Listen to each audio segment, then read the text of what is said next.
तर खूप विचार विनिमय करून मी शेवटी कीबोर्डच्या क्लासला आज आले. शाबाश बेटा. आणि गेस व्हॉट, जे दोन्ही टीचर्स आहेत ते दोघे आज ॲब्सेंट आहेत. बहुत बढिया.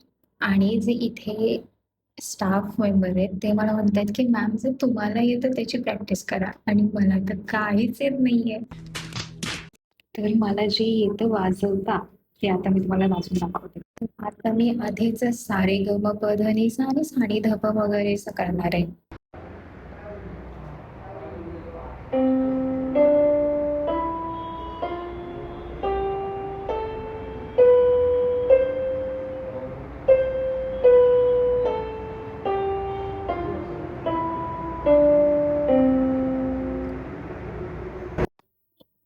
I will play with both my hands.